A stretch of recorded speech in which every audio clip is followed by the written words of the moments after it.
I discovered my fiancée was cheating on the eve of our wedding, and now she's desperately asking for forgiveness. She must have noticed I was checking her out at the party because she kept looking in my direction. After a lot of internal struggle, I approached her. I wasn't as chubby now. I just had a noticeable weight, which runs in my family. I've been that way since childhood. In the past, many girls had turned me down, laughing in my face because I tried hitting on them. I wasn't expecting anything different with Lisa.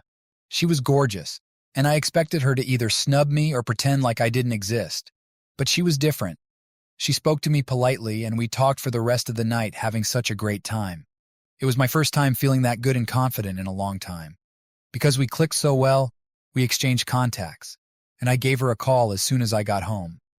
From there, we started seeing each other often, going on lunch dates, and our friendship grew. As time passed, I found Lisa to be different from other girls her age. She was kind, witty, and intelligent. I figured from the first night we talked, I wasn't just attracted to Lisa because of her beauty. What attracted me most to Lisa was her intelligence and sense of humor.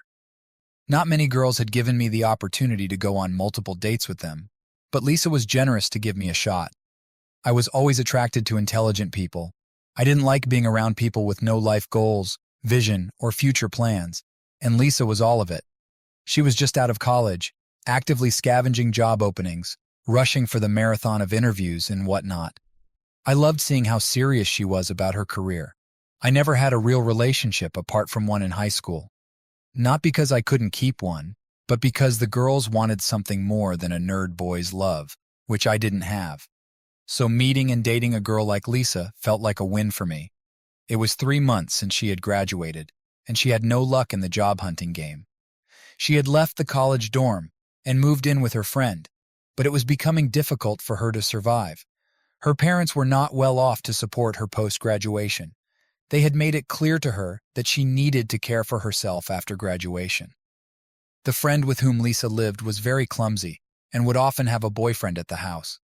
Since it was a one-bedroom flat, it became difficult for Lisa to live there. Lisa said living at a friend's place was taking its toll on her mental health, so I asked her to take a break for a while and move in with me. Although I was just starting my career in tech, the pay was good. I earned enough to care for both of us without her contribution.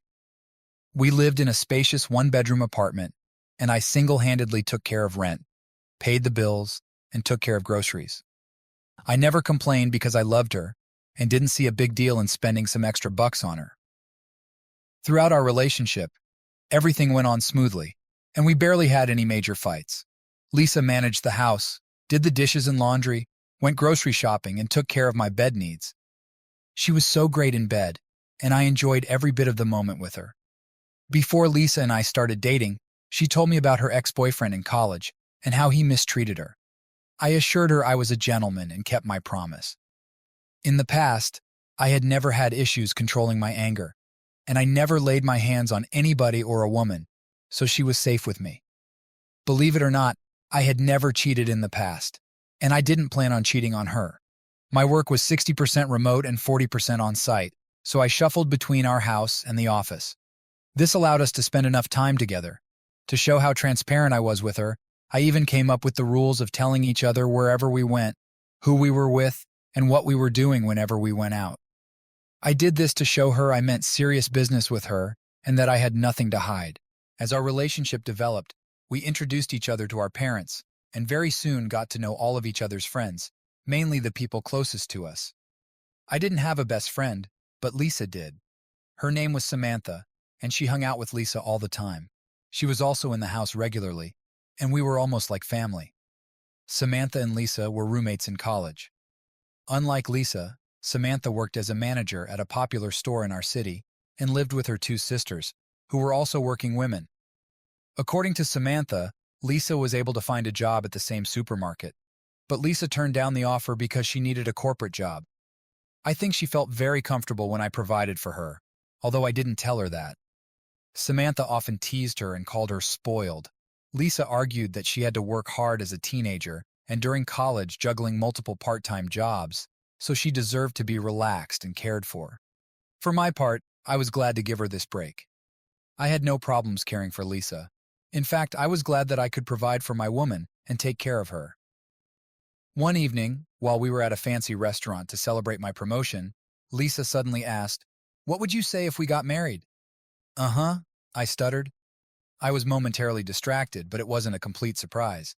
I was thinking about moving in with her, but I still had a lot of questions. So I told her that we will get married when the time is right, and she smiled. Honestly, I wanted Lisa to start her career before we took our relationship to the next level. I always wanted to get married and start a family. After Lisa came into my life, I always imagined my life with her. I even bought a ring to propose to her, but I was waiting for her to get her career on track. But somehow, she found the ring in my closet, and before she could make any assumptions, I had to make an advance proposal. When Lisa first broke the news to her best friend Samantha, she seemed more shocked than happy. Not the shock that her best friend is getting married, but the shock that her best friend is marrying me. I expected more excitement from her, especially since she would be Lisa DGJTME's maid of honor, but there was no excitement. Her response was, "Are you serious?" Samantha then dropped her purse on the floor and took Lisa's ring. Then she looked at me and forced herself to smile. Believe me, I was around them for a very long time and could tell when her smile was forced and when it was sincere. Although I didn't tell Lisa, I felt that Samantha wasn't happy for her friend. I used to notice that Samantha was always very kind to me. One day, the three of us were hanging out in our apartment, and Lisa came into the kitchen to whip up something. Samantha hinted to me that Lisa was not who I thought she was. I understood what she meant, but I pretended to be stupid. I asked her what she meant. Samantha said, "I'll figure it out over time." She was drunk. Besides, she did not convey a direct message, and based on this, I could not draw a conclusion. Soon we started planning our wedding. Lisa wanted a big, lavish wedding to which she would invite all her friends, relatives, and friends. But that wasn't what I wanted. First of all, it was way over my budget, since she wasn't contributing a penny to it. Secondly, I believed that there would be life after the wedding. I loved children and wanted us to have a child almost immediately. This meant that we would need to rent a larger apartment and do other things. Although Lisa had every reason to want a big wedding, I was still against it. She mentioned something about a perfect, expensive wedding, but we both knew that was impossible. Surprisingly, Lisa got a job a couple of months before our wedding. I told her I couldn't afford to buy the brand of wedding dress she wanted and pay for her bridesmaids' dresses. So, she decided it was better to get a job and pay most of her bills than to pester me. Her wise decision impressed me, and I hoped that she would continue her career after we got married. Also, I expected her to have input into our wedding plans thanks to her new job, but she didn't. Everything she earned was spent on her dress, shoes, accessories, and everything her bridesmaids needed.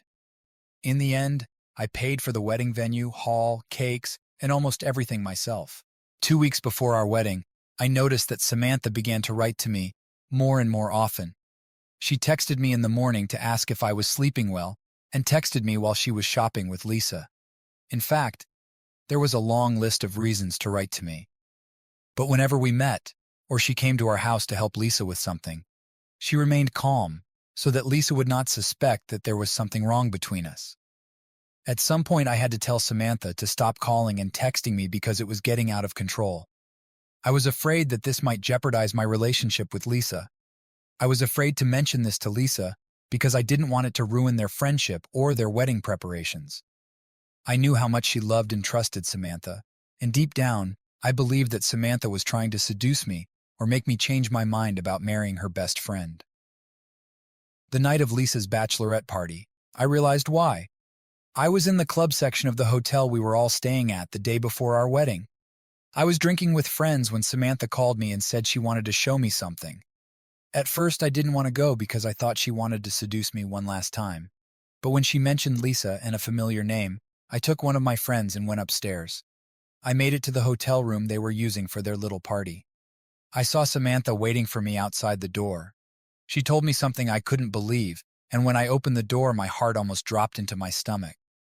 Before I opened the door, I heard soft moans coming from their room, and my chest tightened as I touched the doorknob. To my utter shock, I saw Lisa on top of another man, who I suspected was a stripper they had hired to entertain them. As soon as she saw me, she jumped off him and tried to cover herself with the sheets. I recognized him almost immediately as Samantha told me he was her ex-boyfriend from college. I didn't even know when I started crying. It was too difficult, and I left without saying a word. My friend who accompanied me upstairs was also upset. He tried to talk to me or maybe calm me down, but I waved him off and walked out. Walking down the corridor, I heard Lisa shouting at Samantha, "Why did you do this to me? My life was going perfect, but you ruined it." Samantha screamed back, "I told you he deserves better. John treated you nothing but good.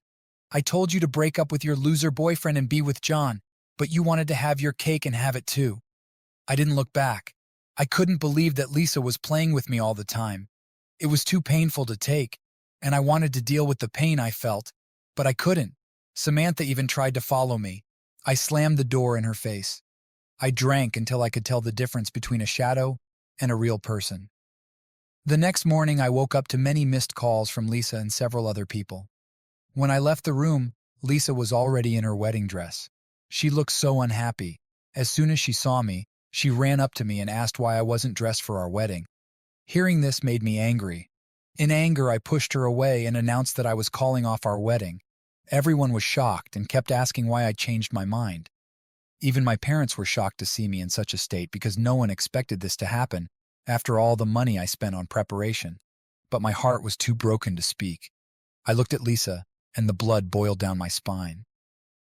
I returned to my room and locked myself inside. I heard my parents and some of our friends asking Lisa the reason for my decision, but she didn't answer.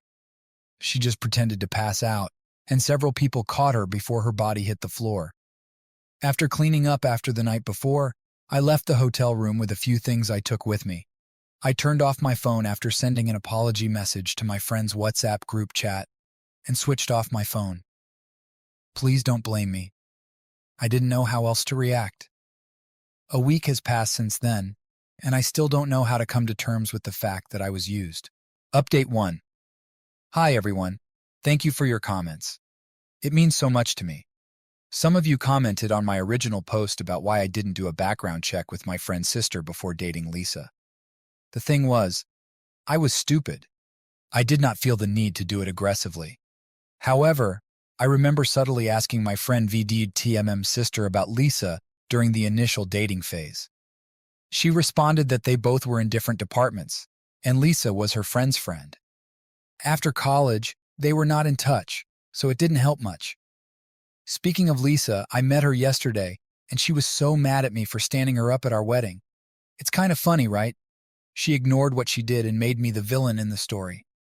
She told her parents I canceled the wedding because I had drunk too much the previous night and wasn't in my right senses. I think she is mistaking my quietness for foolishness. I didn't want anything to do with her anymore, and I didn't understand why she thought we both could be a thing again.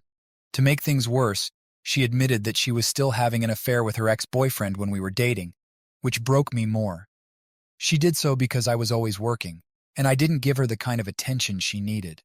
Right now, I am so confused. I never neglected Lisa or turned down any of her needs. She was also why I always worked so hard, so I could take care of our bills and still care for her. Even as I type this, the thought of her sleeping with her boyfriend behind my back still haunts me. And right now, she's asking us to fix another wedding date because she cannot bear the embarrassment. To think that she only apologized once about how she had hurt me shows that she never loved or valued me as much as I loved her. It was more of a one-person thing. I've told her I cannot marry her. I just cannot. Meanwhile, I kicked her out of my house and changed my locks. After I met with Lisa yesterday, I also met Samantha to thank her for helping me dodge a bullet. It was through Samantha that I knew Lisa had been getting money from me to take care of her boyfriend. Anytime she asked for a ridiculous amount to buy something, she gave it to him. Also, I never mentioned that Lisa went to the gym every evening while we lived together. She was just obsessed with being fit, and I didn't think something was wrong with that. Well, I just found out that she was meeting with her college boyfriend every day, and most of the time, she said she was with Samantha, but she wasn't. She only asked Samantha to cover up for her. The reason Samantha was so shocked when Lisa showed her the engagement ring was because a couple of days earlier, she had told Samantha she wanted to settle down with her college boyfriend because she was deeply in love with him. Now I understand why Samantha wouldn't stop texting and calling. She was looking for a way to tell me what was happening, but I didn't give her the opportunity. Sometimes I feel I deserve this because I was so stupid that I got trapped so easily. I have made up my mind, and there won't be another wedding.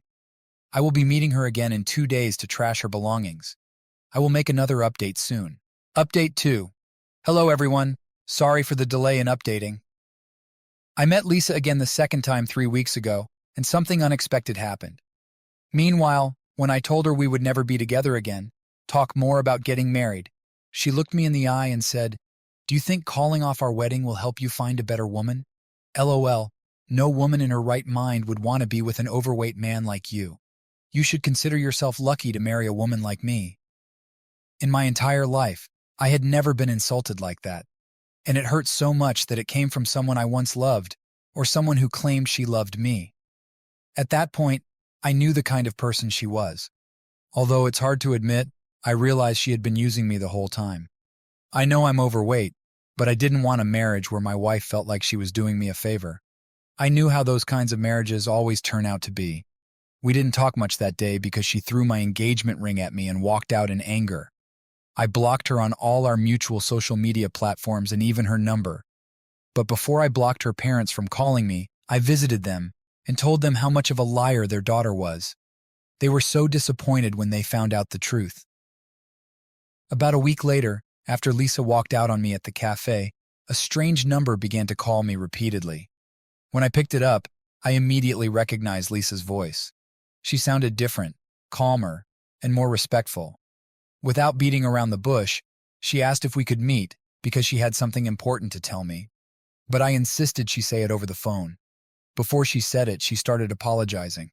She asked me to forgive and forget everything that happened between us in the past so we could start on a fresh slate. Guess what Lisa said she wanted to tell me? She was pregnant. I found that really odd. Without waiting for me to say another word, she added, "I'm pregnant with your baby, John." I busted into a loud laugh. I told her it wasn't April Fool's yet, and she was already pulling pranks. Then I ended the call on her. Like I expected, she didn't stop calling, so I was forced to block the number too. It turned out that her boyfriend had abandoned her after he knew she could no longer take care of him. When she broke the news of the pregnancy to him, he left. When it didn't work, she thought she could pull a fast one on me. Since then, she has been trying to call me with strange numbers, and I kept rejecting them. Just 2 days ago, she showed up at my house.